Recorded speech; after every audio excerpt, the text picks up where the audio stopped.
was the thing. We felt the wave of the art. Iron Man had his books, Thor had his books, Cap had his books. So it was really important to me that we introduce them all first before putting them together. When you have Thor, you have Iron Man, you have Hulk, you have Captain America. Okay. It's the Academy Awards in the comic world. It's entertaining, and we just want people to come in and have a lot of fun. It's a really good group. The Black Panther. The idea of this is honestly a dream come true. I mean, the huge question will always be, how did what Stan Lee, Jack Kirby, and their Bullpen create in the 1960s result in their characters taking over the pop culture world 40 years after the fact? It's a testament to what our characters are. New writers and new artists continue to refine and redefine and keep breathing new life into those characters. Together, we're all stewards of these characters. I mean, you could come up with the most spectacular thought fiction, idea, concept, worlds within worlds. I don't care what it is. Clearly, graphically, understandably, decidedly. And meanwhile, this new generation of filmmakers, just like the fans, really love Stan Lee. And so it became a fun thing to see Stan Lee turn up in a cameo in a Marvel Cinematic Universe movie. Action. Trust me, true believer. Not only did I not think I would be doing a cameo in such a big movie, I never dreamt there'd be such a big movie. All of a sudden, these characters have become world famous. They're the subject of blockbuster movies, and I'm lucky enough to get little cameos in them. Those movies reintroduced him to a whole new generation of people. And the idea of the Where's Waldo game of sticking Stan into the movies lent it even more authenticity. It worked. You're watching the movie not only because you want to watch the movie, but you're waiting for where Stan's cameo. Well, the 60s were fun, but now I'm in for it. Canada has always had this kind of delightful breaking of the fourth wall element because you could literally see on camera how much fun Stan was having doing it. He never hid it, he never tried to be That's one of the best parts of every one of these Marvel Hello, movies Huda. is seeing Stan in that moment. Are you Tony? How you doing? My favorite Stan Lee cameo Some people on live stream. in the museum as the security guard.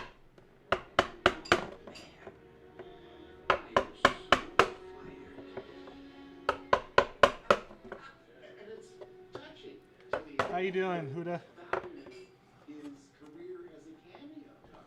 When I was young, I was in the WPA Federal Theater. And, I loved acting, but you couldn't make any money at it in those days, or at least I couldn't. Not bad. I'm actually trying something new today.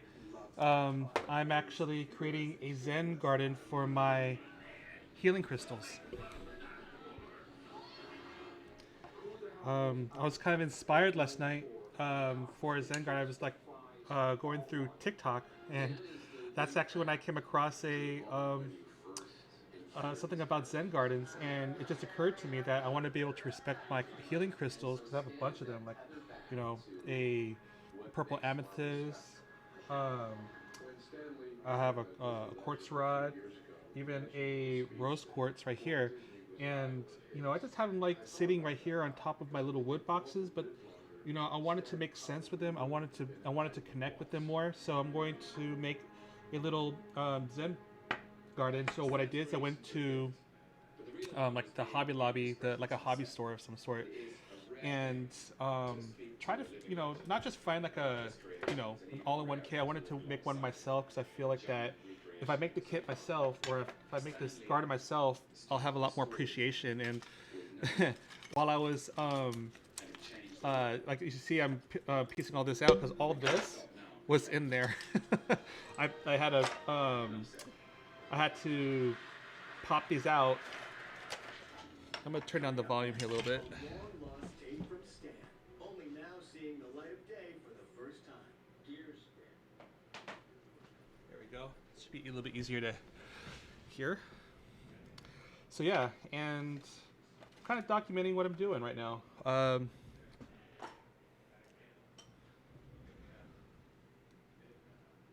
Something's telling me you probably want a card reading, so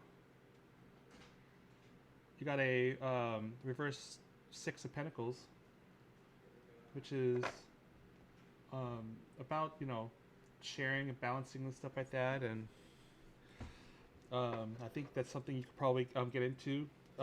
Sharing is caring. Although I'm not putting a whole lot of energy yet into the tarots right now, so I can't look too far deep into it. But this is actually a really exciting little thing that's going on here, and I'm glad you're here to do this with me. And if not, you want to, you know, go somewhere else for tarot, you know, that's all good. I understand. I have all this stuff. I bought some like fine grained sand. This is white. I think it might be a little too white, but what I think though is that the light that I have here will cast the shadows and show the patterns that I'm going to make. I even bought like little doorknobs that I could probably put like imprints into the sand. I even got this one right here. It's like a tree, but if I do it like in a pattern, like in a circle of some sort, it actually should be pretty cool. You're good. You're good. So how's your weekend coming along?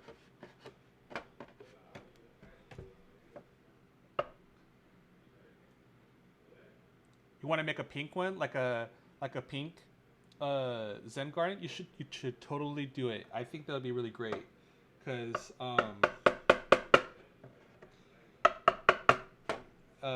the Hobby Lobby, if you have one, or if you have like a Michael's or Joann's, I found this in. It's almost like this wood area where you can make like wood signs, and this one had like an organizer. I was originally going to do like a deep picture frame, but I didn't like the fact that one, it costed $20. Second, there was already a picture inside, and you know, I feel like I'm wasting the artwork. Oh, totally. You know, if I can do it, you can do it. And I mean, just kind of think about the basics. If you want to make one, this right here is called a wood pile fun. I'm not sure if the camera will allow you to see this here. Whoop, whoop. Oh, no. There we go. Wood pile fun. This is like a 8.5 by 11, I think. Oh no, 11.81 inches by 7.87 inches. Yeah, it's called wood pile. This is actually $9, and it comes with a little locket. I thought that was pretty neat. So like that way, when I do my little design, I can close it, I can see it, you know, and then it keeps it nice and clean and undisturbed. I didn't know how much sand to get though, so I got a couple extra ones, and these ones are actually pretty cheap. It's like, oops, $3. They had one that was like a brown. They didn't have one that's like a light brown. I mean, I probably could have mixed it, but I think that'll create the wrong texture when it comes to the color. You know, if you got one of these, you can, you know, get like a spray paint. Maybe I think you should probably do like if you do like a distressed pink. Yeah, at least this one's probably a lot of work, but other than that, I mean, this is really the only piece that's actually creating work. But if you think about it, if you do, you know, if you're into creating some, oh, why is this thing like all blurred out here? There it goes. You know, I think you can always get like your own. You know, I'm sure Amazon has some kits that's already pre-made and put together.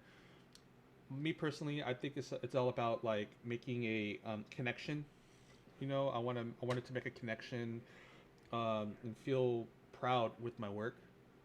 So, but you know, to each their own. You know, some people they just want to kind of ready to go, and I think that's perfectly fine. I'm just kind of doing this, you know, to kind of share with everybody else out there, you, you know, and expressing my creativity. There's probably an easier way of doing this, but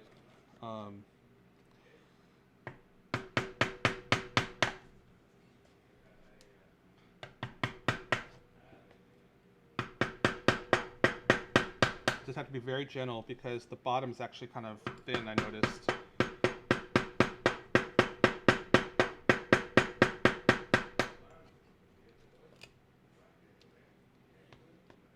And I'm not going to paint this one. I think I'll make another one in the future. Right now, this is sort of like my prototype, a personal prototype.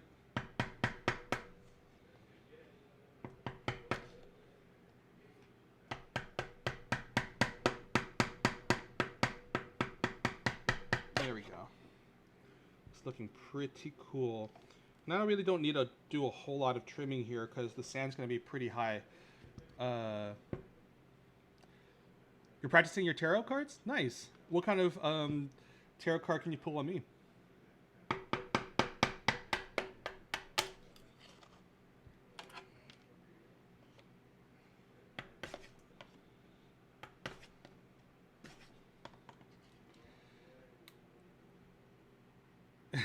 Make a black one and put some cool stars on it. I think that'd be really cool. I think I'll probably do another one. I was thinking like I'll have this one for my smaller stones, but I even have like this bonsai tree one. It's like a purple amethyst bonsai tree with some black obsidian on it, and I might do like a small circular one with sand in it. Have it like in a capsule, and I could probably do that one black. With maybe some fiber optic stars to make it kind of glow, perhaps. Now that one actually sounds like a lot of work.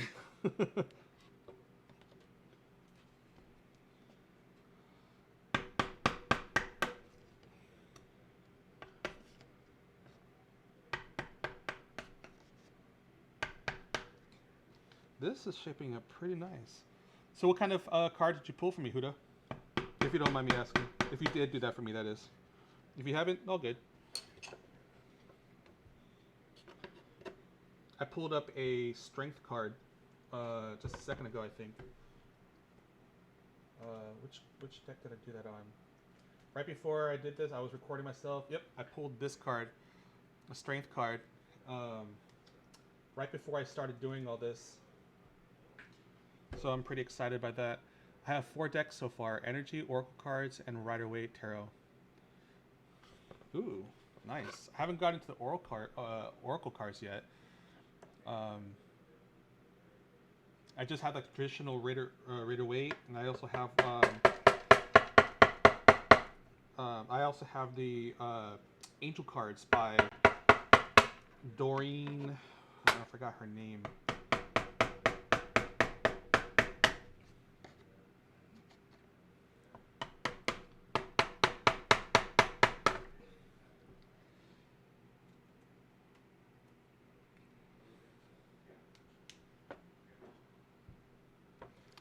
This is not bad at all.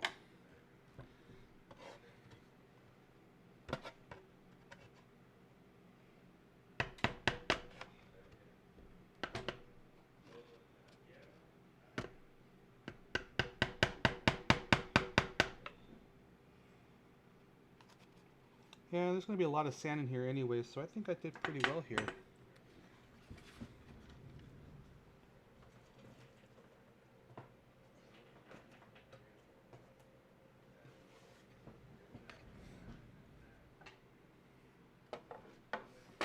Not too bad. What do you think?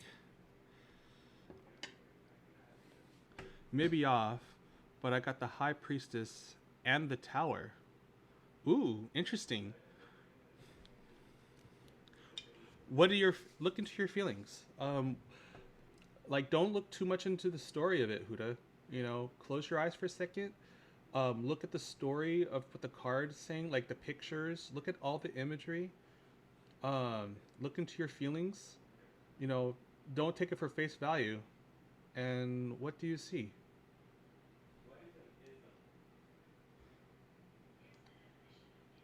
You know, if you think that that it might be telling you something beyond what the pictures are, you know, go with your first instinct, because sometimes your first instinct or your first gut feeling may be the right one.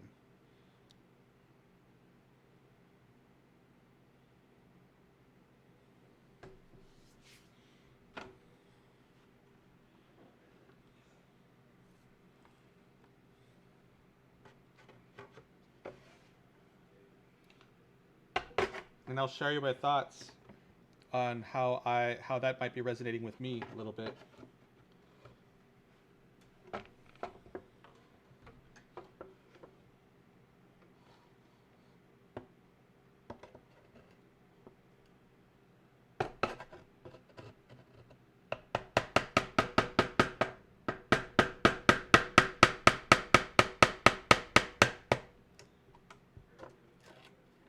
Too much, too much, too much.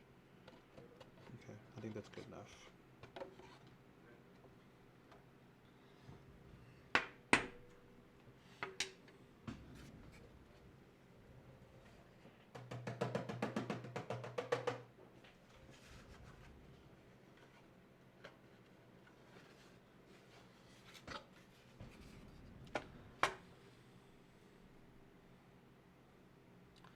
Hostilities for the energy cards and root chakra. Root chakra is actually down there, isn't it? Double check what that was.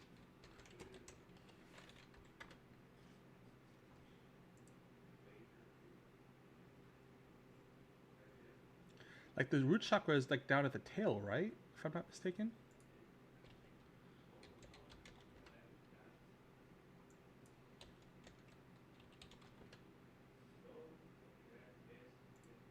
Because that's actually my area, the root chakra. Yeah, the root chakra. Because I remember I was identifying myself, and I forgot how it's been a while, long while since I did it, but I identified myself as the root chakra.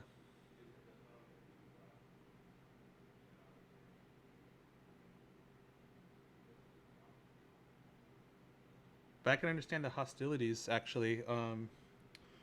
I actually have been these last couple months. It's been pretty hard for me actually, honestly.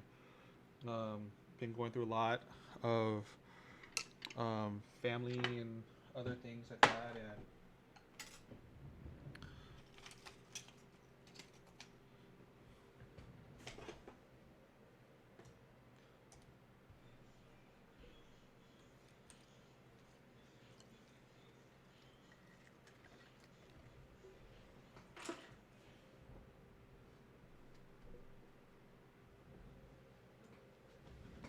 I feel that's something going to come out going to cause a tower moment for you.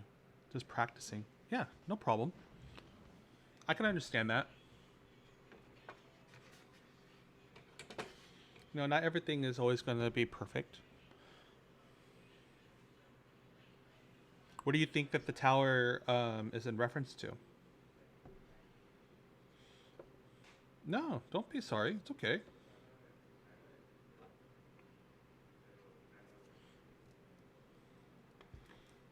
You know, my life is not perfect, and you know, I've actually been going through rocky few months lately.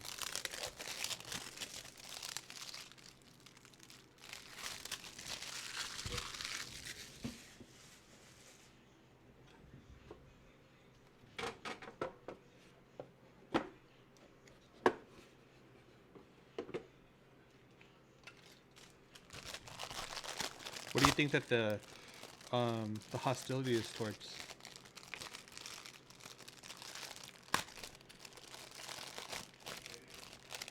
Oh man, you know what's really funny actually? Because I was doing a tarot reading, I think yesterday. Yeah, it was actually last night, and I was explaining a few things, and I was explaining about the tower card, and I left the picture up on my screen, literally, and it's right here. I'm gonna show it to you right now. Yeah, like because I usually use this to kind of help tell stories or like explain the stories of the tarot cards, and this was actually left up. Very, very interesting. Maybe something's really trying to tell me that a change is coming. The last two cards are the Queen of Cups and the Magician. I can really relate to that. As a matter of fact, I'm going to write down exactly what I'm going to say or what I think that's about. I'm going to write it down right now. And then I want you to share it to me. And then I'm going to share it with you what I think it means. You have the Queen of Cups and Magician. One, two.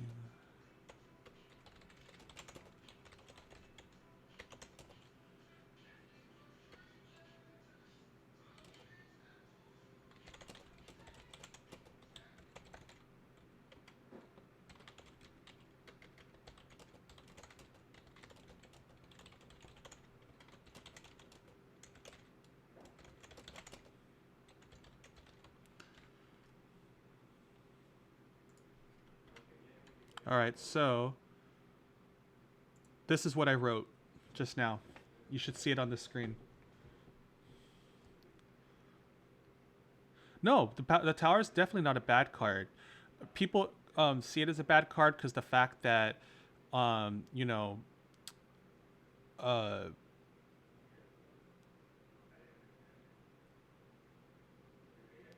it's like, you know, you see like destruction, you see people falling to their doom, you see lightning striking the tower. Honestly, I see it as a drastic change. To be honest with you, I see it as a change is coming. You know, it could be night and day on that change. But yeah, like I just put my idea right now. You know, just to kind of like, you know, do like a quick share kind of thing.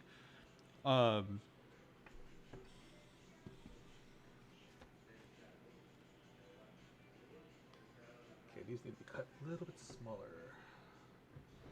I had scissors here somewhere.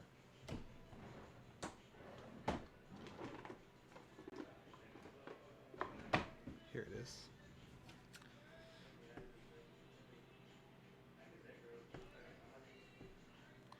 So I got these cork bottoms here that I'm going to put right here, so that way it's a softer, like the, it'll be softer when it touches the table. Hi, Marcia. I am making a mini desk Zen garden for my healing crystals. I wanted to connect deeper, or not just deeper, but I wanted to connect further with my crystals instead of just kind of displaying them in you know, on top of my box here with no order. And I wanted to make something beautiful for my crystals to connect more to it. And so what I did is I bought this box. It had like dividers in it, but I took it apart. And then I bought some sand that I'm going to put inside this box. And then I'm going to turn into a Zen garden and put my crystals in it. And it'll allow me to communicate, I believe, to communicate with my crystals. Okay, I need one more set here. So I'm really glad that you joined me. You know, this is really exciting. I wanted to live stream this. I was going to do this as a regular pre-recording, but I want to do like a little live stream just to kind of, you know, get people's feelings and, you know, talk about energies, tarot, or whatever's on the top of your mind. I'm a medium psychic in the progress, and I'm just trying to get more practice. I only seem to read for myself, you know, and that's kind of where I started. When I did my tarot, I'm actually not a psychic medium. However, though, I deeply feel that I'm empathic. So a couple people have confirmed that with me, that I'm empathic, and so I tend to use the cards to kind of help me utilize my empathic abilities, my emotions, and use the cards to kind of help me figure out what the universe and the energies are trying to say.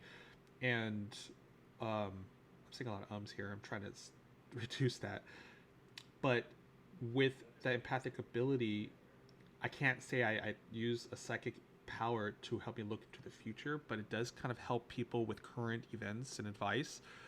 It can probably help looking out, like some people ask, hey, can you do a 2 month or a 6 month outlook? And I could probably do that, but I can only probably go so far, and maybe just kind of focus on a couple of key elements that needs to be focused on. So, all right. So now I'm going to put little rubber feet here on the bottom of my thing here. And Marcia, since something's telling me I should do a card for you here, I'm going to do a single card. No, not this one.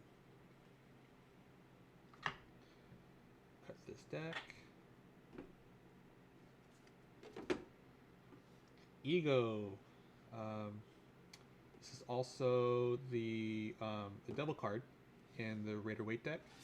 So I don't have enough cards to really examine what that might be, but my feelings are telling me that you've been kind of like the naughty side a little bit, perhaps. And it's nothing bad or anything. I think you're probably pampering yourself, perhaps recently, perhaps. You might have done something that felt pretty good, and it's like a guilty pleasure kind of thing. So if you did, good for you.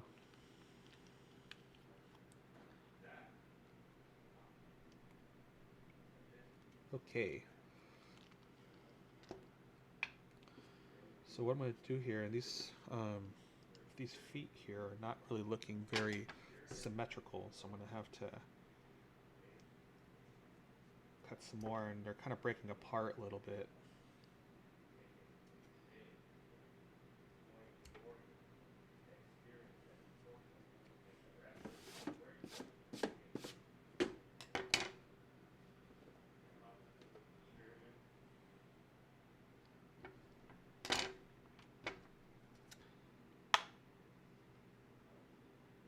Oh, it's already cut. Cool. And so now I'm going to crazy glue these things. I could have gotten a hot glue gun, but I didn't.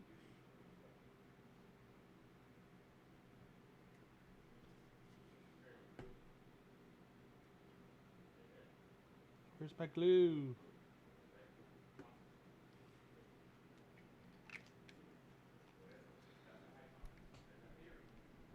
Okay, try this one more time here. Super glue gel, yeah. So shake vigorously to mix ingredients, then tap gel into a nozzle prior to use. Yeah, that's exactly what I did.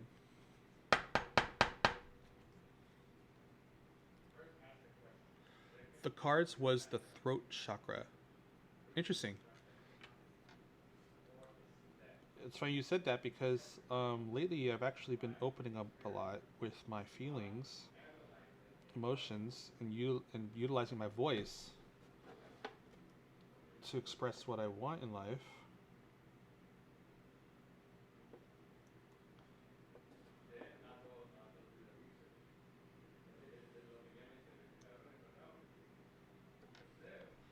So that actually makes sense, a lot of sense to me, the fact that the cards are pointing to a throat chakra, because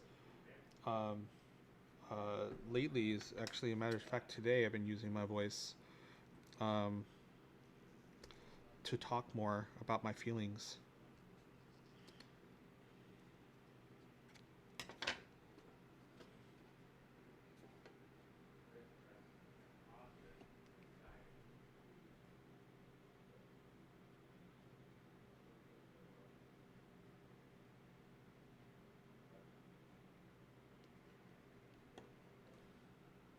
I'm not a psychic, but I can feel people who are not alive and sometimes hear them, and it's freaked me out since I was 12, and I don't know why.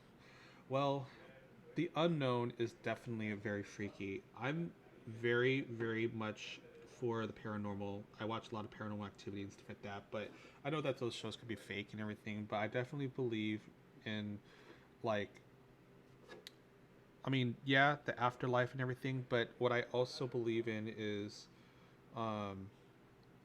like I have to be careful explaining this because I don't want to offend anybody, but I believe that that there's a type of what most people will explain as heaven, Um, and I think that we all exist in a type of consciousness. And, as we die, our consciousness brings our experiences to this collective in the universe somewhere. And, um, I don't really believe that there's a hell, because if there was a hell, then why are we having so many problems, murders and things like that? And I think these murders are just to bring the experience back to the consciousness. I think you should explore this. Don't be afraid of it. But if you don't want to explore it, just be honest with your heart and to the spirits around you. It's like, I really don't want to do this right now. Please leave me alone. And just be very, what's the word I'm looking for? You want to be sincere, but don't be afraid, because, fear can definitely make things, um, really rough. Hi, Catherine. I'm not really doing tarot at the moment. I'm actually in the middle of an arts and craft thing, and we're just kind of like, doing a little chat here and there.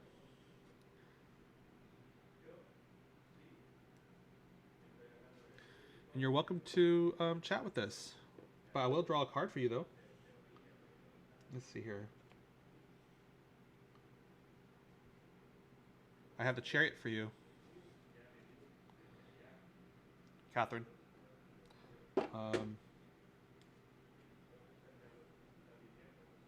Probably something like you're on your way about something. You have maybe a goal that's probably about to happen pretty soon, I think.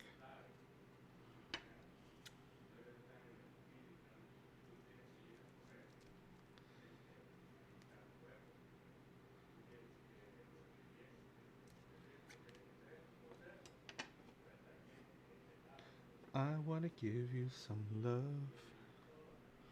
Ooh, na, na. I want to give you some good, good loving.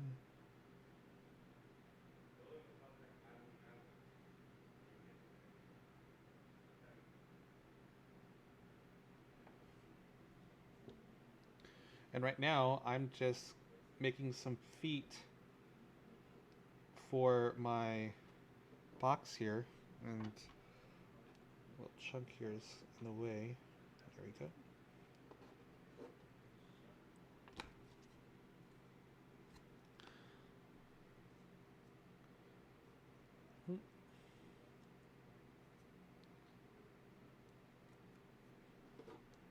Uh-oh, got some on my fingers.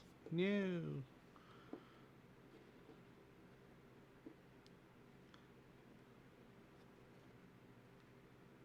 Probably should have got some hot glue. Ugh. Now I got some on my fingers.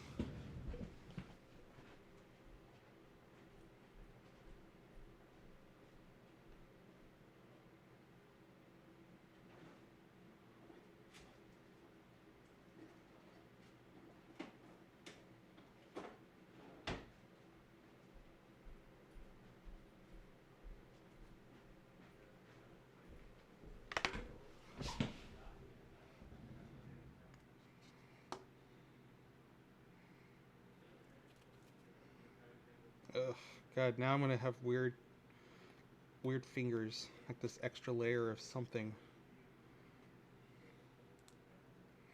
This one didn't stick very well, so I'm gonna try this again.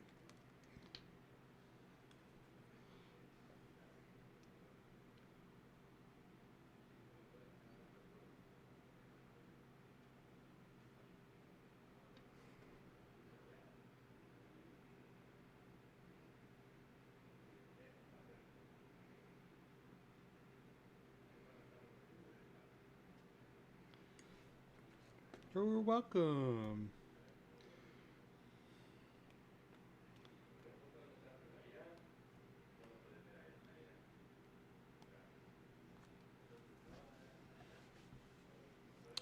And so I get this last set of feet here.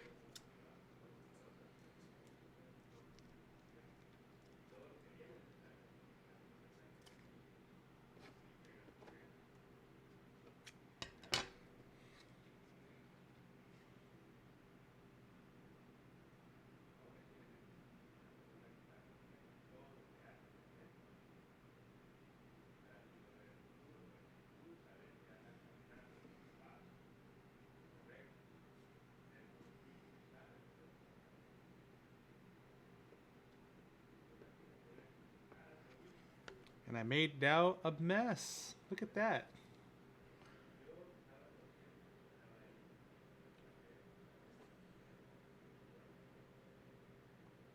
Okay.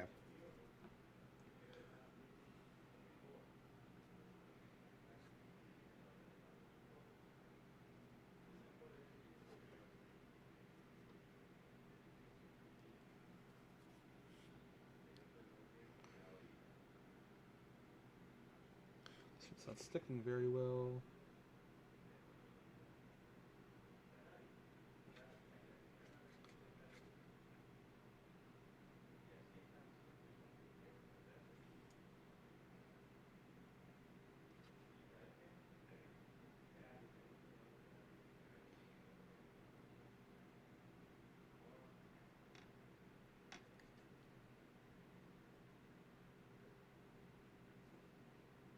I think I might have to make another set here. This one's not working very well.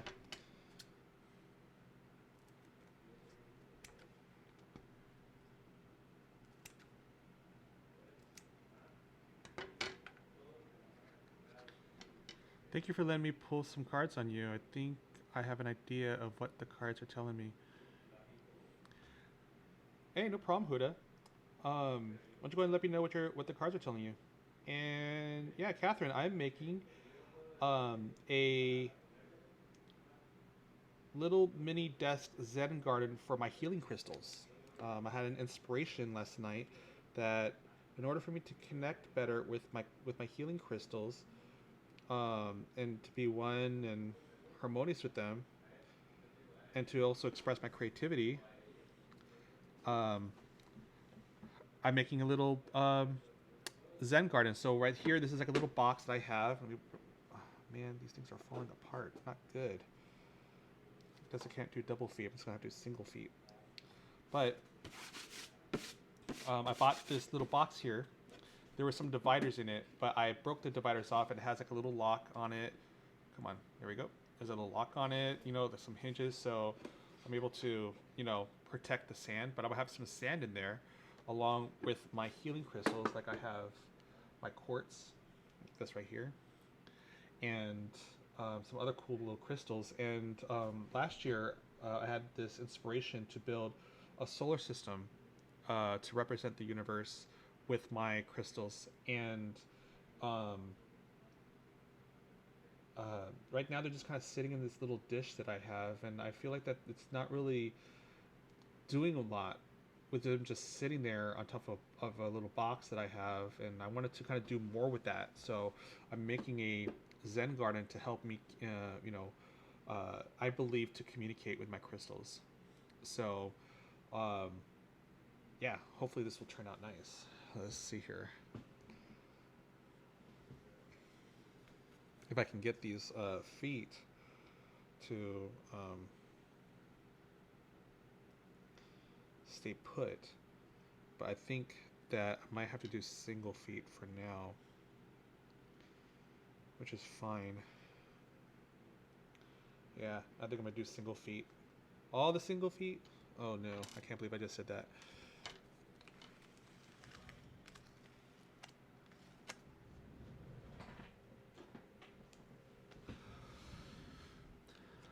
Careful with the Gorilla Glue.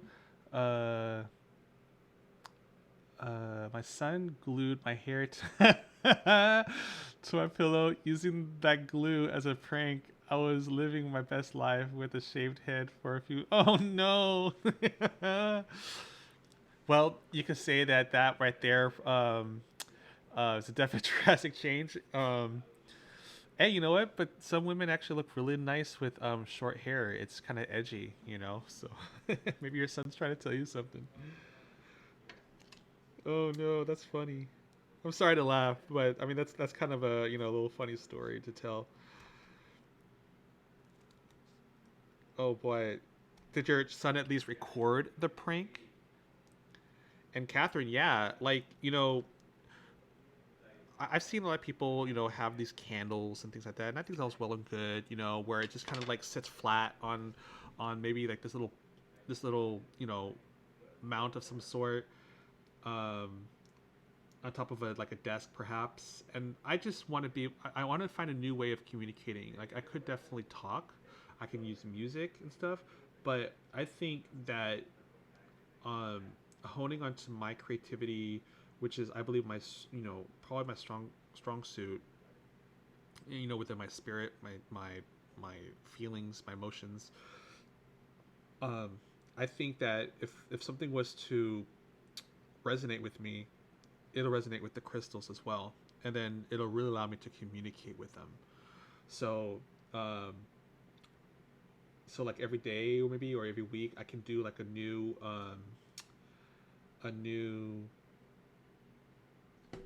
some sort of like uh, design of some sort. Just different ways. I mean, maybe it might be the same design over and over again, perhaps, but um, it allowed me to actually, stay in touch with the crystals, be one with them. I know that sounds kind of cheesy and uh, cliche to say, oh, one with the crystals, be one with the crystals. But I think um, that it's very healthy to keep communication with your crystals. All right, so let's try this here. And hey, Marsha, if you want to like message me on Facebook, I totally want to see the reaction. I think that's like super awesome. Like, and not. I mean, obviously it's not awesome the fact that it actually happened, but at least you could probably look back and laugh at it. I think, and I think that's important.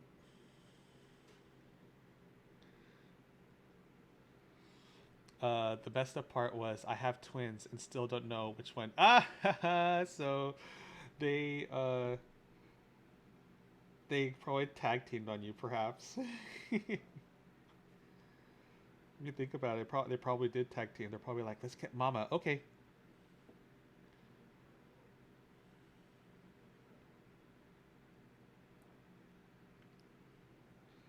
Ooh, that's a little off there, but that's okay.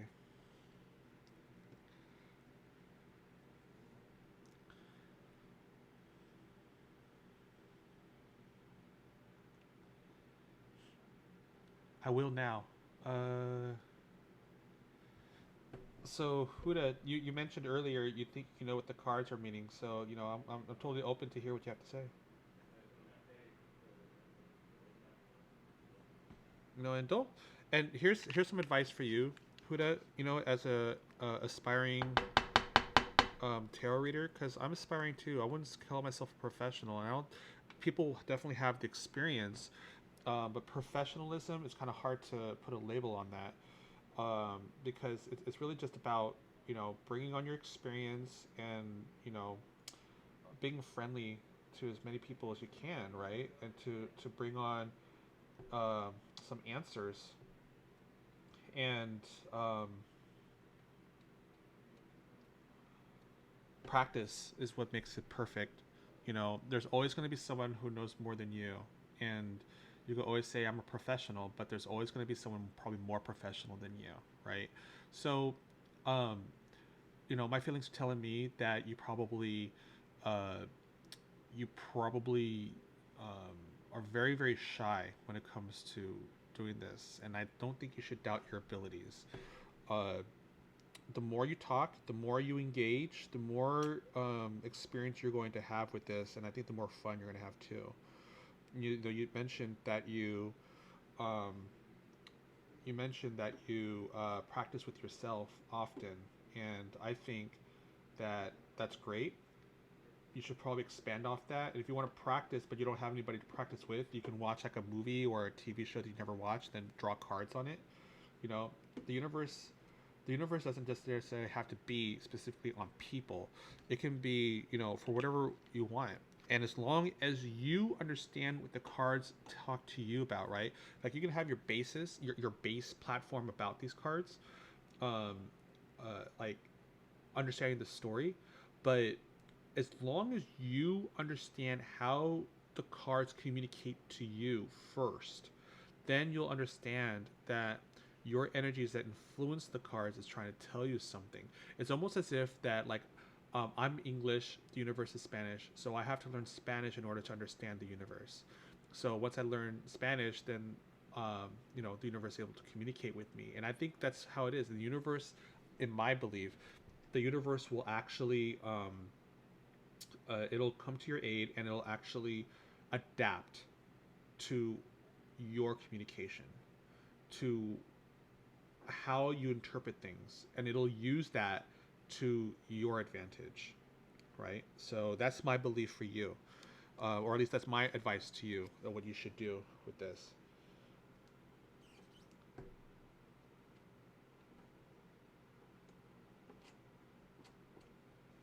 Get some of this excess.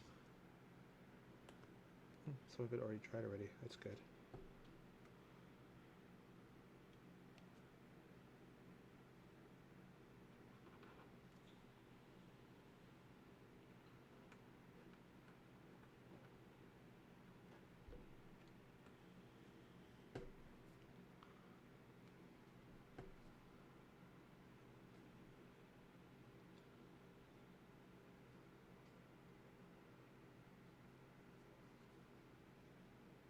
Ooh, there's a lot of excess.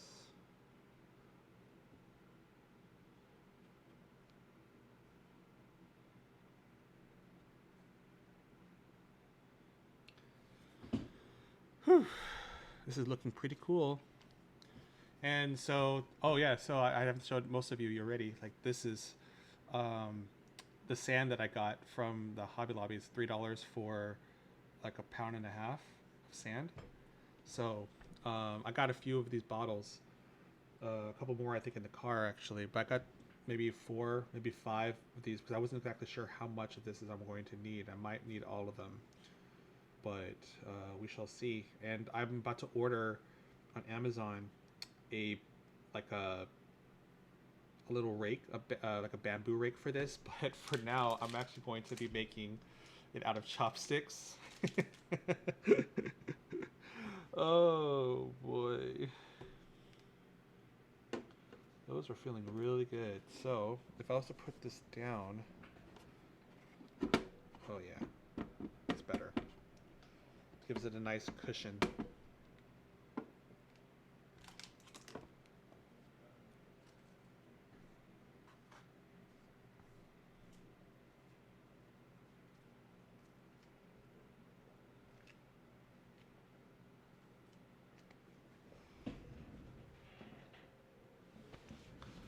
Definitely don't doubt yourself, Huda. If you're drawn to it, then it's meant for you. Sending love and light to you. Oh, that's really nice. Yeah, absolutely.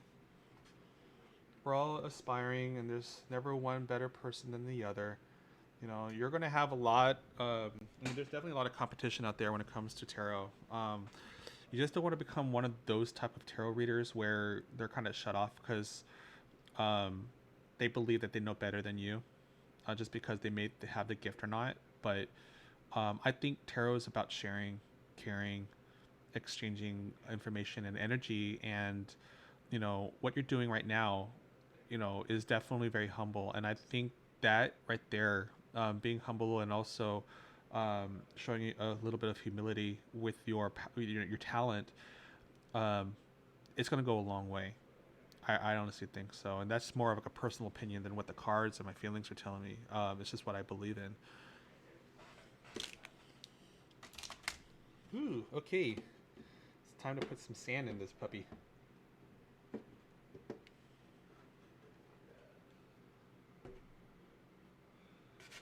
Pretty cool. I like it. I'm not going to worry too much about the bottom parts here. Do you think I should do card readings? Interesting. How do you feel about that, Catherine? Do you feel like something is calling you to do card readings? If I was to pull a single card here, I have a life experience, which is also the Tower card. I think you should totally get into it. That's actually a really, it's a pretty strong card. The Tower card's been coming up. Huda just pulled a Tower card on me. I have a Tower card displaying on my screen right now, and I just pulled a Tower card just for you, Catherine. So, I think we're all about change in this room right now. I think that, people who are here right now, we're experiencing something really cool about to happen with me creating this Zen Garden. And do you have any experience with tarot cards?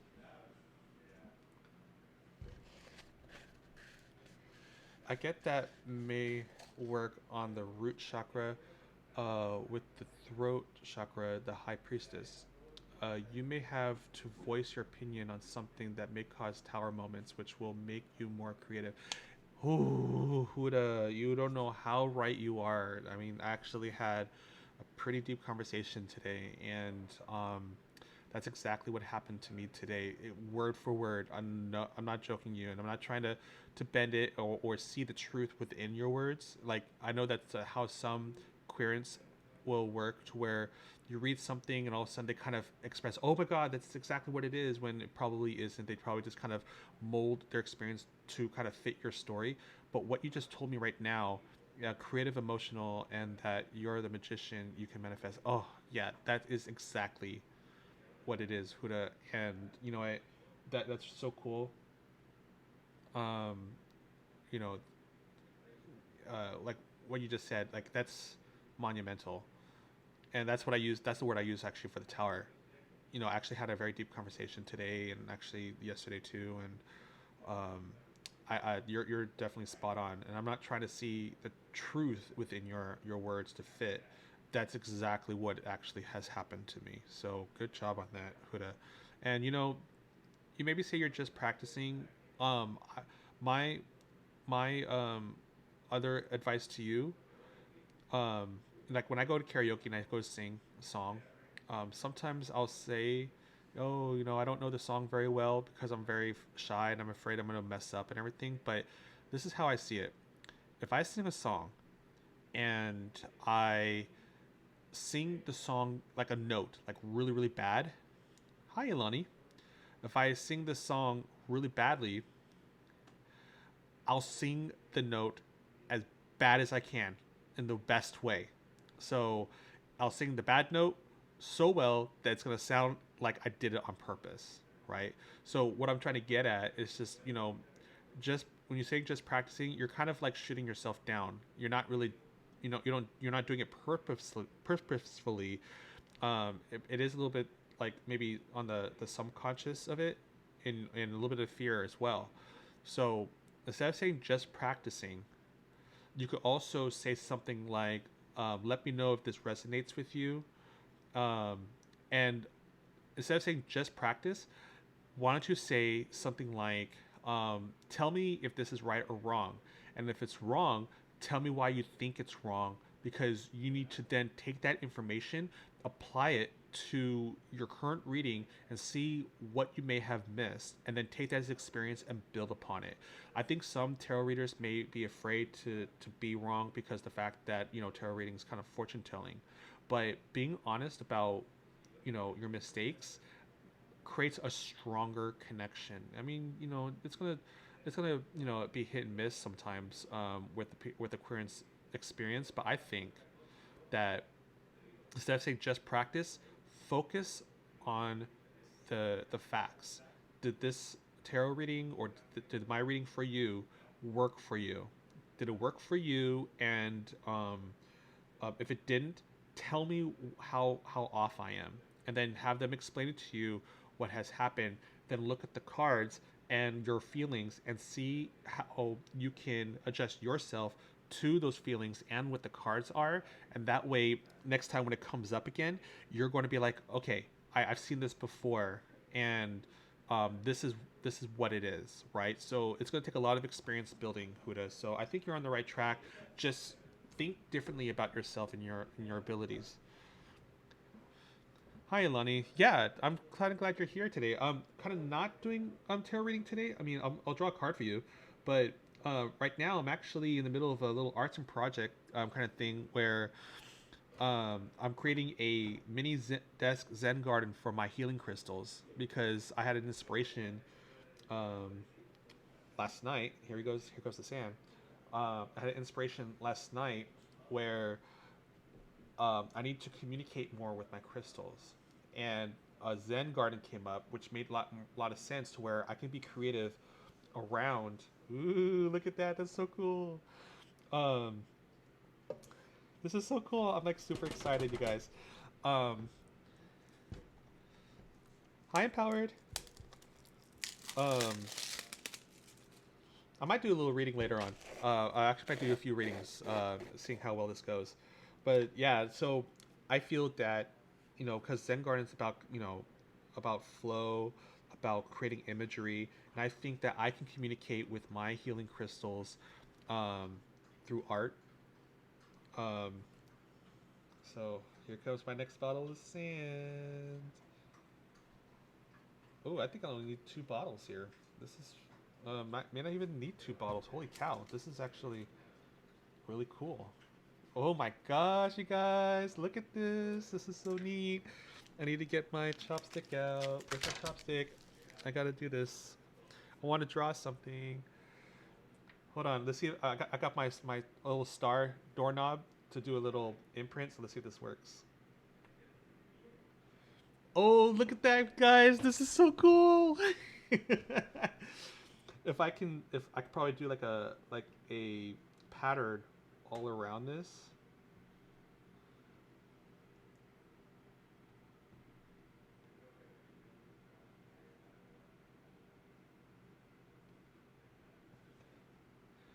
You guys, that is so freaking cool. And then my intention is to take my universe stone that I have here, and then put it here. And then I'm gonna take my chopstick, which I had it here just a second ago. I just don't know where it's at.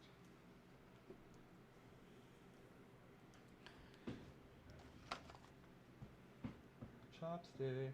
Oh, there you are. Right. I'll be able to maybe do some swirls, perhaps. Like right now I'm just kind of practicing. I don't know what I'm doing.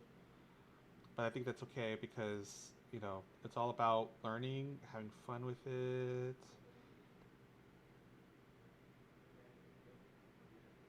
Yeah, this is kind of weird. I mean, I'm just kind of doing these things on the fly here. Boop. I have this little tree one here. Let's see how this one comes out.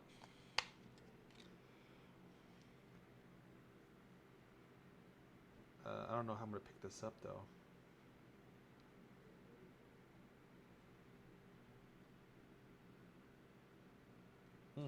Can't pick it up. Oh no! Come on. Oh, that's so cool, but it looks... I'm all over the place. Put this in there. Then I'm gonna lift it up. Let's see how this looks.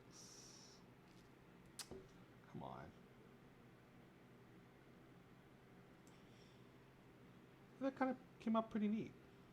Let's try this again.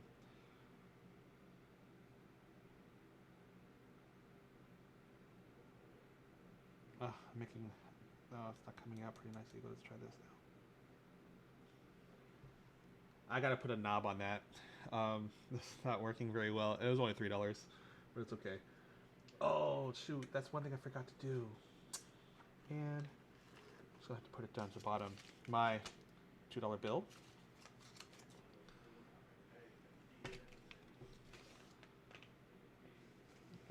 They always say it's good luck. There we go.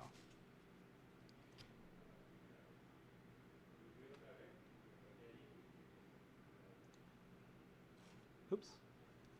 It's not in there. Let's see here. How can I do this?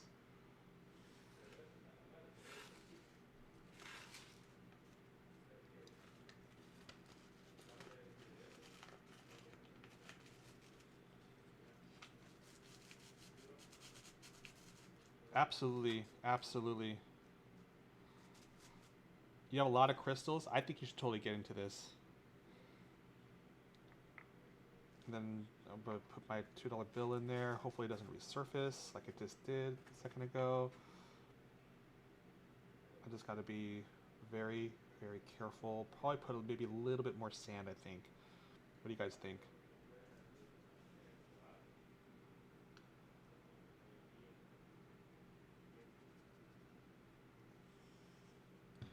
Then I can, pan it to smooth it out a little bit, maybe. I really need to get a rake. This is not going to be very easy.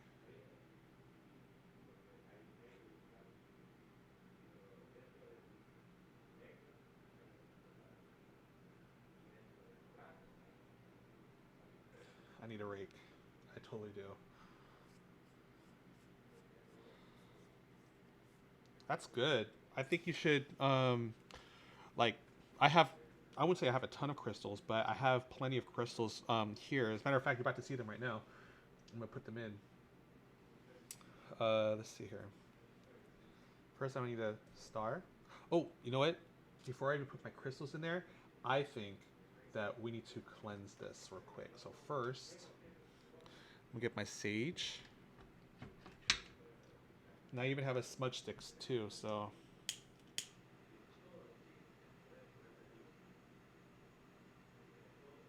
Ooh, that's good. I actually want to grow my crystal set too. Okay. The white light that surrounds me, the positive energy that flows through the universe, I ask that this be cleansed. Cleanse this to only help me communicate with my crystals, to become one. Become one with my crystals, to resonate, to bring on good energy, to help me communicate, and to also help me build my empathic abilities to help those around me.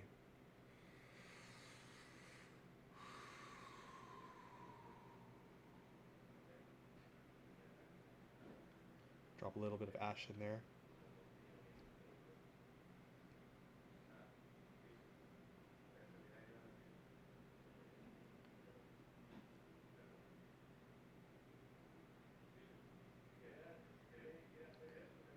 I ask the universe to please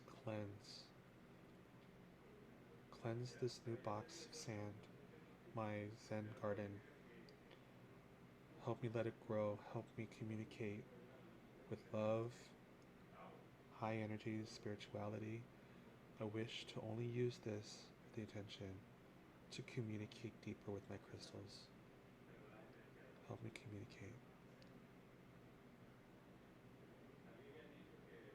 With the white light that surrounds us, the love in my heart, I ask the universe to please cleanse the Zen garden.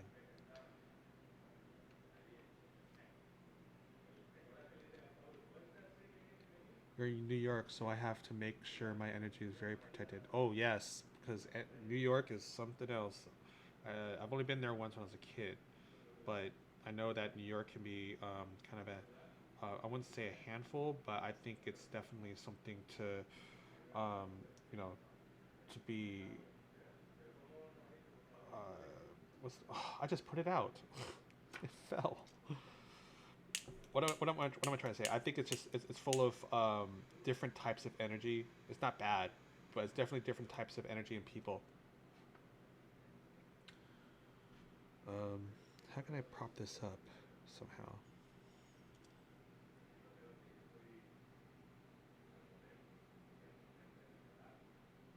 Yay, there we go. Look at that, it's already coming in handy. Alright.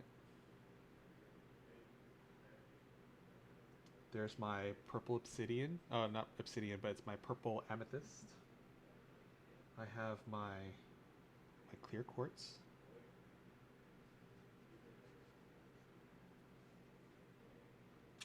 My earth stone.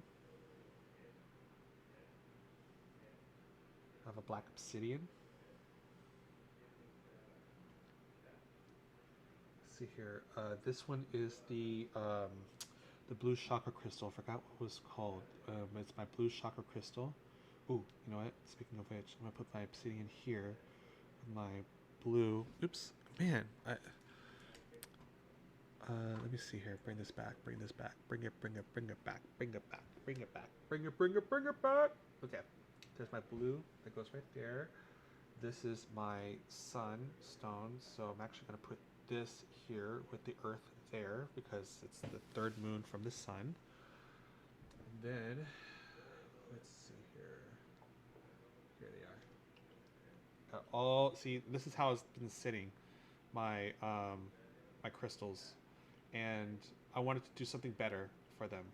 You know, I wanted to instead of putting it in a nice dish, I want it to be, respectful to them. So I have my purple chakra crystal, which is right there. I have my green chakra, which is right after the blue. Let's see here. I have my root chakra, which is going to go right here. Drop some more ash in there because I think the ashes from this incense will. I'm gonna mix it in. Let's see here. This one here is my brown one. That's the abdomen chakra, which I believe should go right there. I have my yellow solar plexus, which is right here. Can I ask about tarot? King of Wands, Ten of Wands, Knight of Pentacles. The meaning. Let's see here. So we have here. You said the King of Wands. So let's take a look at that for a second. Do you think the all three cards together is a all in one saying, or do you think the cards are individual meanings into what you're looking at? So if we're to look at the wands here, you have the King of Wands, right? And here is the King. So some of my energy items I keep at home. Most, however, I keep with me. That's good. That's good. And I need to do that too. I need to keep some. Oh, the King is reversed. But to finish my thought with you, Eleni, I keep calling you Alani, but I hope you don't mind. But I think I need to get a set of like crystals I take with me and keep at home. Like I need to keep them separated in a way. So I haven't done that yet. So you bring up a good point.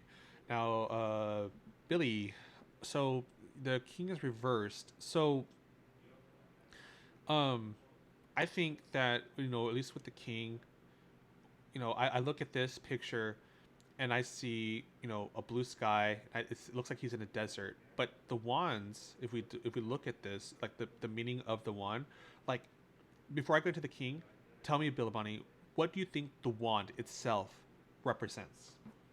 I mean, we all definitely have the actual lyrical meaning about it, but what do you think the actual, like, what does the wand communicate with you? And where's my violet chakra? I had a violet chakra here somewhere. Oh yeah, is it the violet chakra? Did I have one? I know I did. I think the violet chakra actually wasn't a violet chakra. I think it was supposed to be for this one, my quartz crystal. So I got all my chakra crystals right here. So you believe that the wands is earth?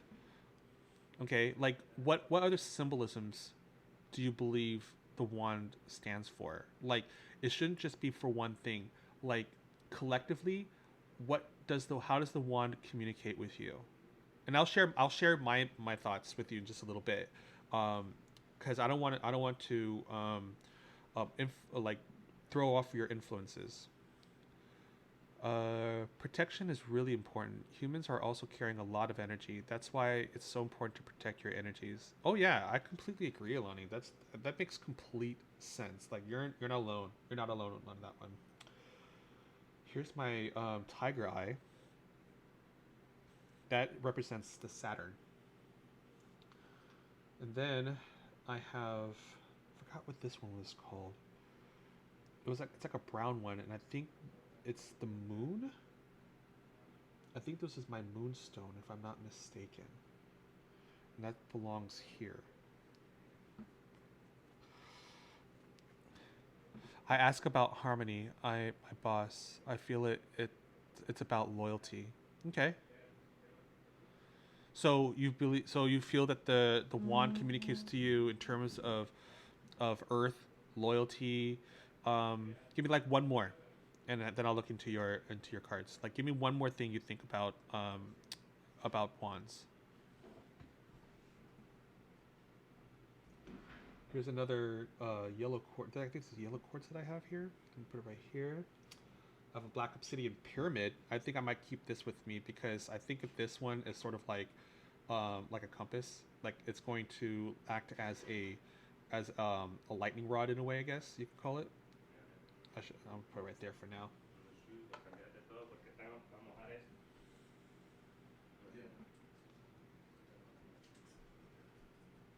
Another black obsidian.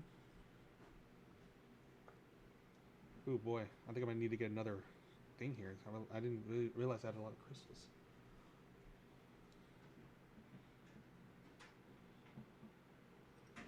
I have a brown smoky quartz. I have my peacock.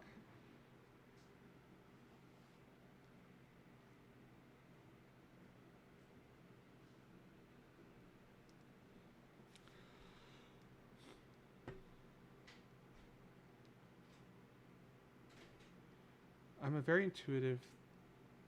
That's why I am a step ahead of, in terms of energy protections and really picking out the best route for myself at least. People's energy can be distracting. That's why I have stones.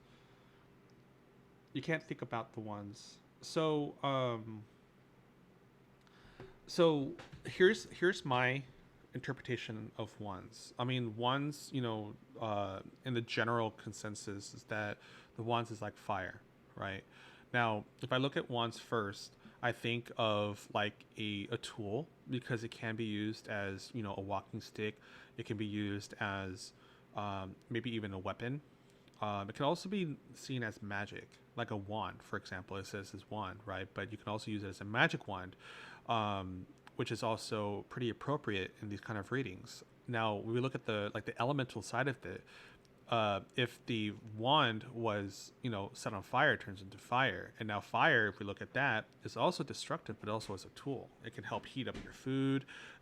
It can keep you warm at night, but it can also destroy things as well. But if you also look at beyond the fire, what it's also about passion. It's about, taking on your, exactly, creativity. It can be part of creativity because just like what I did right here, I took my chopstick, which is also like a stick, and I started drawing some stuff in it, right? So I think that that's kind of like how I relate to the wands. Now, King of Wand, looking at this picture here, because we have, a king, and in general, if we look at medieval, history, kings is, some type of ordained person, like somebody who's been given the right of God, from God to rule the land, right? And we also think of the emperor in the major arcana, which is like the number 4, and 4 kind of stands for like, all right, Lonnie, hope to see you soon. Okay, you also have a great evening. Thank you. But yeah, so if we look at the king, stability, integrity, ownership, things like that. Now with it reversed, I mean, yeah, we could see it as, as opposite, but I think that the like the King of Wands in reverse, it can mean something like probably like maybe not as direct as one would want to be. Like if you were to strike a match and hold it upside down, right, and the flame starts going upwards, you're going to burn yourself, and it's probably that's kind of what we're aiming at, right? And if we were to look further, you mentioned it was a king. Let's see here. You mentioned it was King of Wands, 10 of Wands, and Knight of Pentacles. So let's look at the 10 of Wands here. How does this picture relate to you? What does this picture say to you? Yeah, absolutely. Power. King can definitely be about a source of power. Maybe the person or the querent in regards to the reverse king probably doesn't feel as as passionate. Maybe the flame is kind of burning out a little bit, and they need a little bit more umph. Burdens, absolutely. Overwork, absolutely, absolutely. How I see it is that the Ten of Wands, I think that this person, it's almost like to me, how I interpreted this is that he's definitely hardworking. He's doing all the work here. He's taking these wands to the closest village, which is nearby. So his work is done, but he still has some ways to go. So it's almost like the saying, "So close yet so far," kind of thing. So, you know, he seems to have really good control over those wands. If you take a look at that picture, right? Despite the fact that they're fanned out, they're pretty well fanned out, and he's doing pretty well at holding on to them. And if you also look at his body, you know, his body is kind of, you know, muscular, so he's pretty strong in what he's doing too. So, you know, but it's definitely hard work, right? So, to me, it kind of expresses, you know, a close but yet so far kind of thing. But it kind of also depends on the other cards next to it. And since you have a reverse king, it could be the fact that he's probably wearing himself out. You know, he's definitely doing something that he likes to do, but maybe it's something that's wearing that person out. It could be a job. It could be a person wearing them out. Things like that. The other card you mentioned, which was the Knight of Pentacles. Was it that?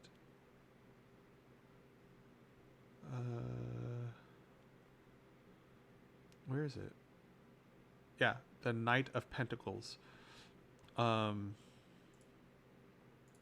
So when you think of pentacles, what is it that you think like the pentacles is about? Like how does the pentacles communicate to you?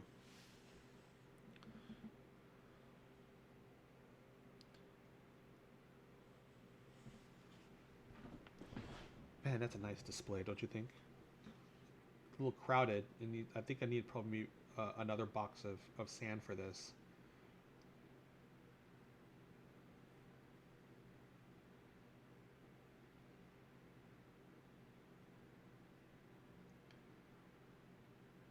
Maybe two more boxes, I think, because I can't do a whole lot of imagery with the sand with all these stones in here like this. Here's my next stone right there. Oh, here's my rose quartz. Oh boy, it's definitely getting crowded here. Here's my rod and my chakra pendant. Small gain, hard work, but small gain.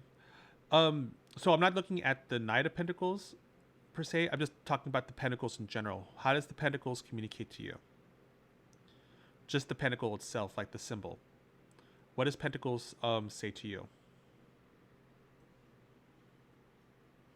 Oh, and also, guys, take a look at this. I know you probably saw my brown elephant bandana yesterday, but look what I also found at the Hobby Lobby. I found this really cool another elephant bandana with all these different colors on it. Like, it's so cool. Very colorful. I love it. It's very bright. Because here's the original one that I have. Right, and I've been using this one for a while, and I found this other bandana with the elephant on it, and I didn't know the elephant was on it until I picked it out and opened it up. So yeah, money, definitely money. I mean, you know, it represents the coin, right? Pentacles to me, you know, is a physical object. Yeah, so do I. The pentacle represents like a physical object. So when we look at physical objects, we also think maybe the earth, right? Because in general, and this is actually another like consistent or general understanding of the pentacle is that the pentacle is the earth. Now, looking at it, a pentacle is a sign of physical, like materialistic kind of things, jobs, for example. Um, it also represents um,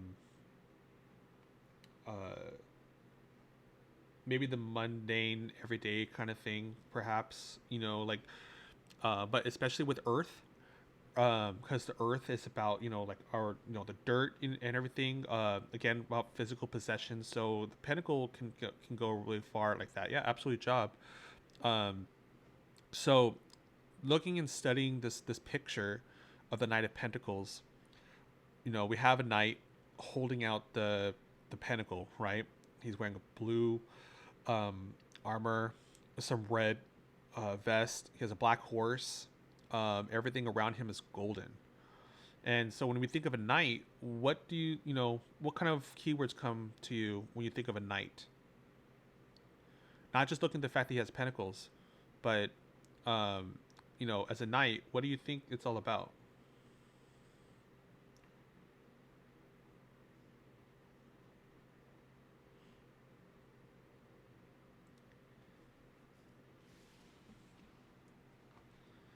Young, absolutely, a young person, right? Because in order to be a knight, in order to protect your king, you definitely have to have that stamina. So younger men definitely need to uh, be part of that. What else? What other like symbolisms can you draw from the knight?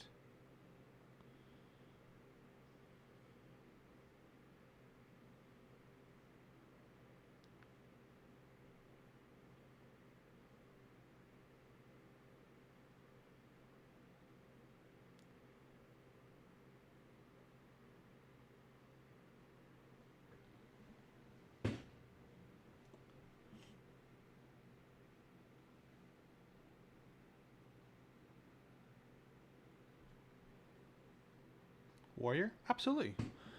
Protector, absolutely. Those are really great keywords. um, I'm trying to help you exercise, your ideas, right? When it comes to these things, because we don't want to be locked onto just one thing. It's always good to have multiple reasons behind a particular symbol. So, determination, absolutely, because if we look at the knight, he's very loyal to his king, right? We also think of the Crusades. Um, they're out to do these missions, and they're there to protect their king and to serve the king. They're trustworthy. They're loyal. Um, oh, okay, I heard a dog. They're strong. So now, and they're also pretty quick, too, right? So if we look at this picture, let's examine this. He is sitting on a horse. He's holding this pentacle out, and it almost looks as if that he's kind of delivering something, right? Um, but really not moving anywhere. Because again, if we look at the pentacle, and I said the pentacle is about like Earth, you know, it could also be about getting grounded. Despite the fact that you may be very energetic, you may be a very fast-paced moving person, this horse is actually not moving anywhere. It's just kind of sitting there. And there's nothing else showing movement. Everything's very still. So this could mean it's like a strong planting of oneself. Burying your roots, into the ground. Getting grounded with what you do, but still staying strong. And so, and another thing I'm seeing here, like looking beyond the story here or beyond these little elements, it just seems to me that he's like holding it out. He wants somebody to take this pentacle. Like he has the pentacle, he wants you to have it, and he's not holding it roughly. He's not doesn't have it underneath his arm or anything.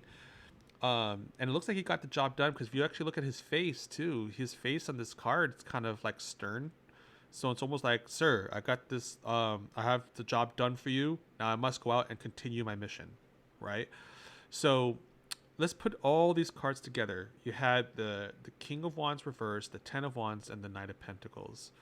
So if I was to put these three together, my feelings are not really reaching out because I don't know who I can't. The original Quarian is not there, but if I was to put these three cards together, I would say that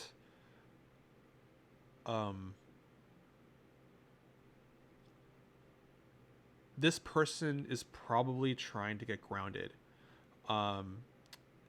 Works really hard. Or not really trying to get grounded. I'd probably say he is a very hardworking person, probably getting burned out, and therefore he's looking to get grounded with what he does.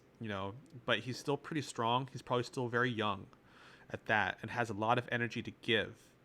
And he's probably a very giving person. So this could be like a very generic reading, in terms of who he is and what he's doing. Not really per se of what he's going to do or what's happening to him. But and if we also look at this in the cards, if you have this card still in front of you, look at it this way. Even though he's grounded, he's pulling the job. The knight is at the end of the cards. So the way how the knight is facing, he's facing the opposite direction. So you could probably say that the knight is actually pulling the other two cards, right? So in order for him to be grounded like that, he needs to continue what he's doing. So he's probably pulling these cards to or the knight is pulling these other two cards along with his hard work, making the money, what we see as the pentacles, but standing firm with what he's doing. And he probably enjoys with what he does, because if I'm reaching out right now through you, I don't see any with the cards how they're laid out, I don't see anything in my mind that there's sadness or anything. It's just a way of life. So I think those cards are probably just more like a general reading of who this person is, what he's doing, and just like his normal way of life. Boop, boop, boop, boop, boop. My little ashes in there. I'm gonna mix up the sand with these ashes because I want this incense to be one with the sand to help continue with the cleansing. Bottom of the deck, the Three of Swords. Ooh, child. The Three of Swords. So let's look at this real quick, because the Three of Swords, a lot of people kind of get a little scared with that one. But if you were to look at the Three of Swords, yeah, I can understand if it's reversed, but what does the sword indicate to you? If you just look at the sword by itself as a symbol, what does the sword symbolize to you? Like, what are some of the keywords about a sword? If I was to look at a sword right now, what is this? What are the symbols you get from it? Don't look at the card. I'm just talking about just the sword. Okay, we're not talking about the Three of Swords. We're talking about just a regular sword by itself. If you just look at some regular random picture of a sword, what would it communicate to you? Or not communicate, what are the keywords that pop in your head?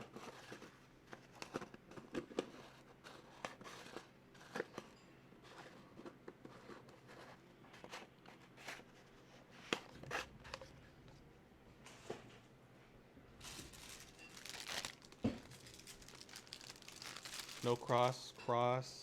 Okay, because the fact that the sword's held upside down. Cross from heaven. All right. What else? What other symbols do you see?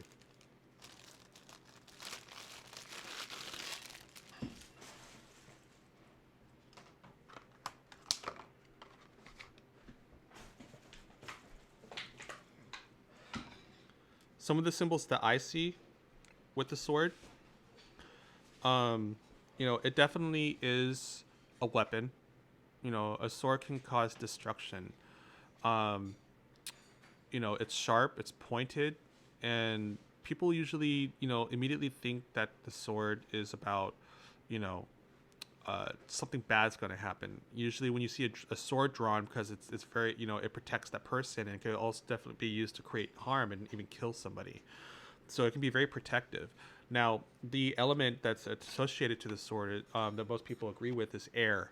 Now, um, I've read that the reason why they came to that conclusion because if you were to take a sword and you like chop up something like a piece of wood so much that if it becomes fine and grain, like a fine grain, then it becomes the air because it's so fine that it kind of floats into the air and therefore becomes air. So that's what the sword can be all about. And there's some other things too about the sword. It could also be a tool. It could also be about communication and thought because of the fact that it's air. People think like the clouds, for example, like your head's in the clouds kind of thing. Like you're thinking, you're communicating. It can be even opportunity for that matter. Now, it can also be a tool for like using a knife to cut your food. You know, so there's all these different symbolisms, both positive and negative, about it. Now, with this, the Three of Swords, because it's cutting through a heart. Let's take a look at this for a second. I mean, first glance, there's really not a whole lot happening here, except for the fact that we're piercing a heart. So, first thing definitely comes to mind: heartache. You know, some, it's like, there's that saying like, that just pierced the heart, right? Even the clouds are gray and gloomy. It's raining on the background. Now, if these were to be blended with other cards, it could definitely have a different meaning. For example, if I was to probably add this card to the other three that we're just talking about, it could mean that he could have suffered something, but maybe he's very thick-skinned. That he may use his pain to help drive him, for example. With it reversed, it could mean like if I was to see this in reverse, the idea that comes to my mind is that the swords fell out of the heart. Therefore, the heartache has stopped, or the person has moved forward because the swords fell out of the heart. So therefore, the heart's able to heal. So, definitely different symbolisms can come to this. One can't really, yeah, exactly, no more pain. So you kind of want to look at the story in combination with other cards, because reading it just by itself is kind of hard. People immediately going to say, "Oh no, I'm gonna suffer a breakup or something like that," and that's not really the case. So more cards will definitely help out with this, but try to pin this with the other cards that you draw out to it. Where does it sit with the other cards? Is it upside down? Like there's a lot involved when it comes to, I want to say a lot involved. That's the wrong thing to say. I think I'd say that there needs to be more involved in order to read this card alone.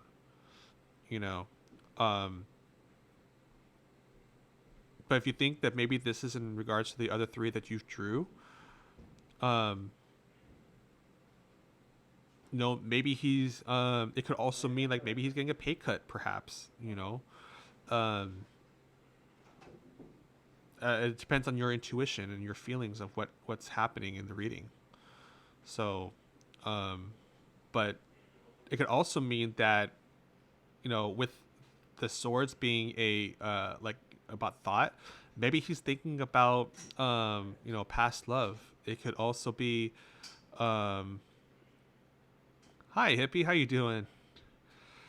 It could also be that maybe he's a quick talker, and the way how he talks is pretty painful. Like he's kind of he tells the cutting truth about things, and the truth is not easy to hear.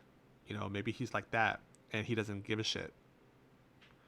So there's a lot a lot more to it than just heartache, and it's kind of hard to see it at face value, especially the Three of Swords, because it's so plain in sight. But we have to take in the other cards to see what else these cards reveal to us that sits with this one to kind of help tell the story. And you'll also have to go by feeling too. You know, if you think to yourself, like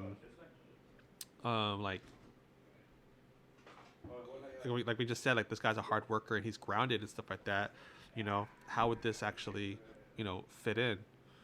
I'm just trying to give off an example. I haven't pulled the Three of Swords in a while, but you know, like I said, think around it, not just the face value. Swords, air, talk, thoughts, things like that.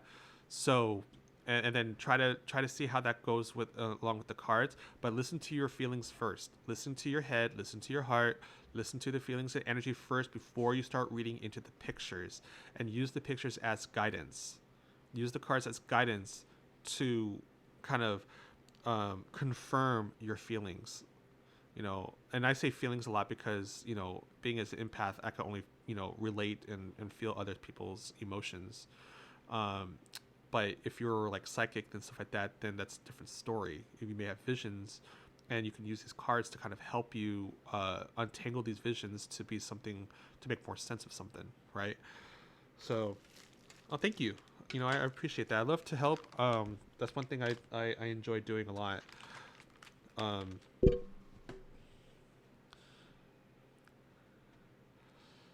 What a great idea. A Zen garden. I have my crystals in a glass bowl, but they look so pretty like that. Yeah, you actually, if you actually look, watch back at the video at the very beginning, it kind of shows me putting this in together, because I actually bought this this wood box. It was like a little box organizer. You could put little things in it, but I broke apart the organizer, chopped off some of the pieces of wood, and then I bought some sand. Like this is like a pound and a half of sand for $3 at a hobby shop, and I laid out all my sand, and I'm cleansing it right now with my incense here. I've been cleansing it while I'm talking to Billabani. And it turned out to be actually, you know, not really card reading, but I think it's, you know, a lot of fun to talk about tarot and lots of other things, you know. And my intention of this Zen garden is to, and I'm actually, I have to make another one because, as you see, I have a lot of crystals here.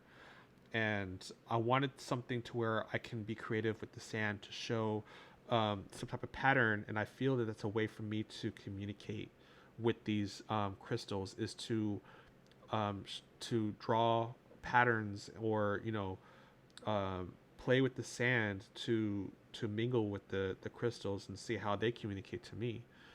And I think that the crystals will, how they'll communicate to me is how I'll, you know, draw in the sand the next time I do it, you know. So right now I'm letting the ashes fall into the sand. I'm gonna take the crystals out, and then I'm going to mix the ashes with the sand.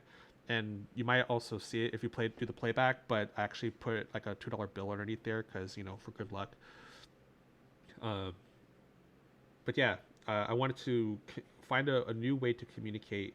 And if I put like a you know, a crystal there, and I draw something around it, like a pattern of some sort in the sand, I want that to be part, like I want the design, I want the artwork to become one with the crystal.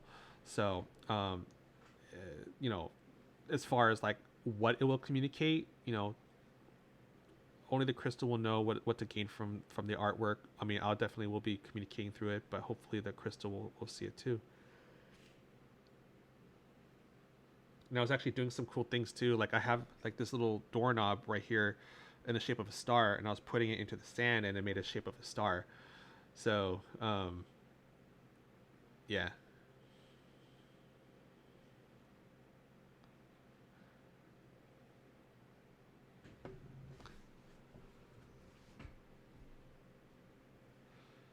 Sigil magic.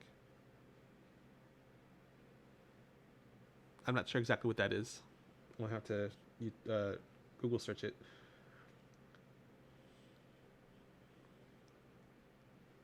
I was gonna do maybe like a pre-recorded video of how I put this together. Maybe I'll do it on my second one, perhaps, when I make my second box.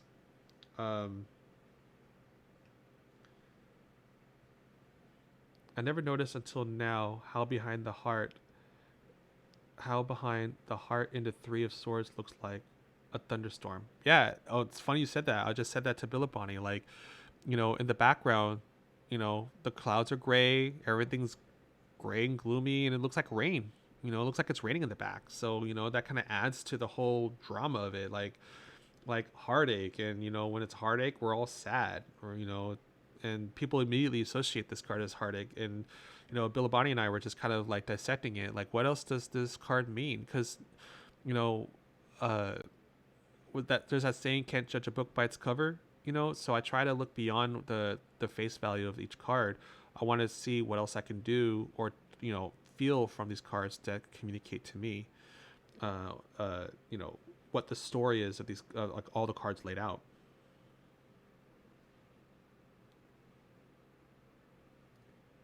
Oh, look, it's funny, I have a second $2 bill that I can actually use in my second box. Look at that.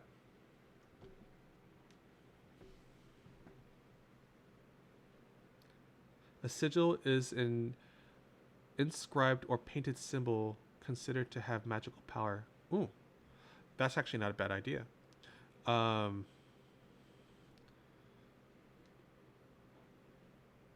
oh, I see what you're saying. Like with me drawing, like drawing into the sand, it's like a sigil magic. That's the symbolism that communicates with the crystal. I get what you're saying. Yeah, that's exactly kind of how I was thinking about. I just didn't know the term.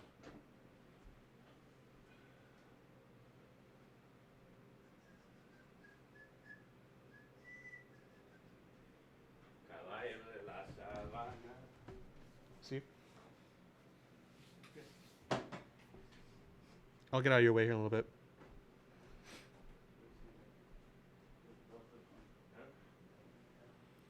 That's I'm so glad you said that, Hippie. Now I have a better understanding or better definition of what I'm doing here. Like I was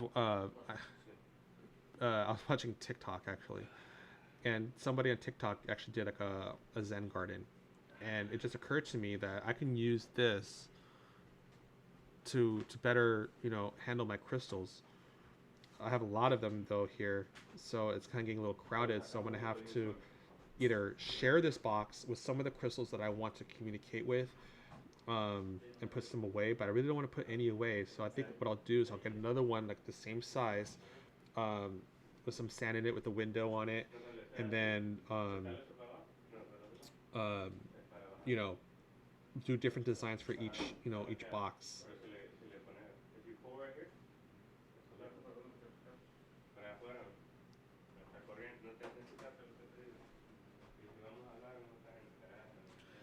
I might have to transfer into another room here for a second because they're about to clean carpet, and I might continue on with the live stream. Actually, might maybe even do some tarot reading.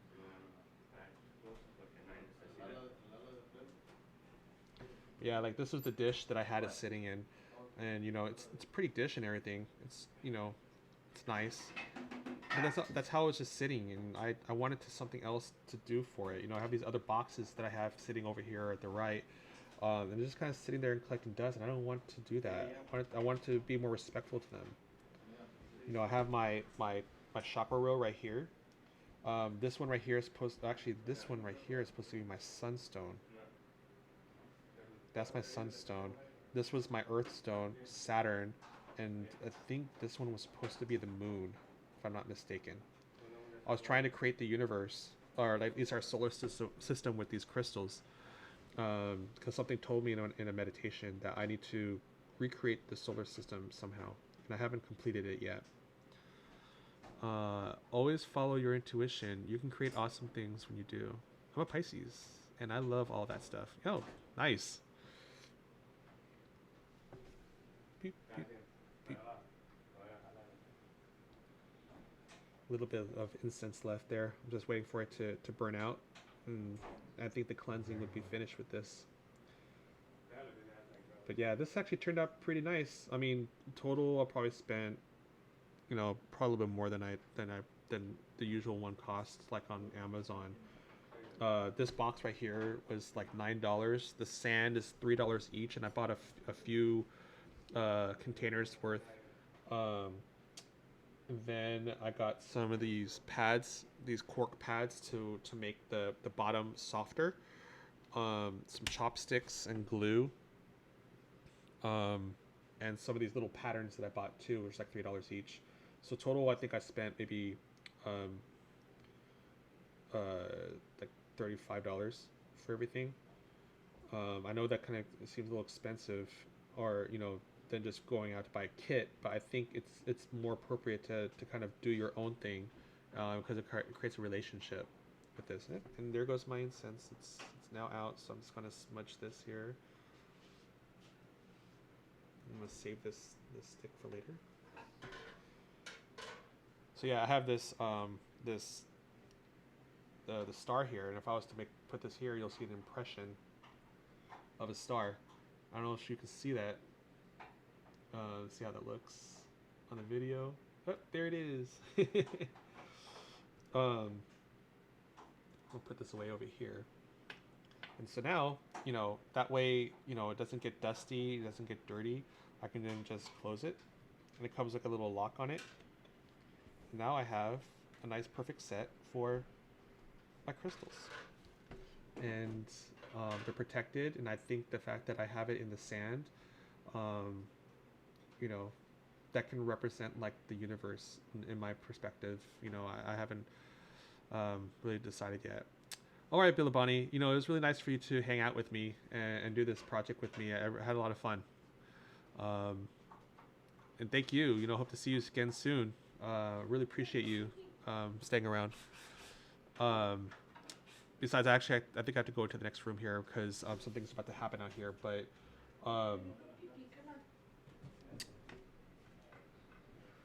look at that. That is so beautiful. I'm so happy with that. And the cork, like when I put it down, like it's so soft. Oh man, that's so awesome. And you guys might see me in the next 10 minutes again. Just looking around to see if I missed anything yet, but I haven't. But yeah, ooh, look at this. I'm so happy. Like it looks so nice. It looks so clean, and it makes the color stand out, don't you think? Like it's not like a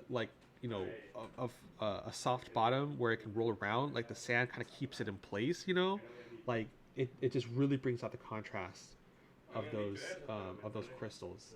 Like I think that's super awesome.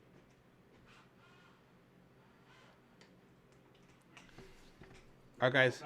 So it was. I'm gonna switch here for a second. So I'm gonna go offline for about 10 minutes or so. Moving to the next room, and hope to see you guys on the flip side.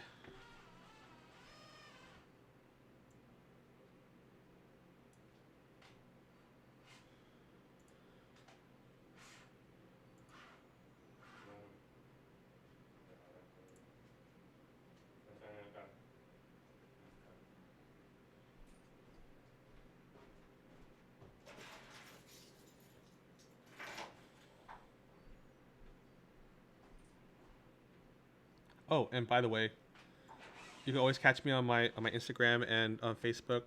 It's under the same name, Groovedefied. So you can always catch me there. I'm just posting like a lot of general stuff, like some, whatever comes to mind in terms of like video and all that jazz.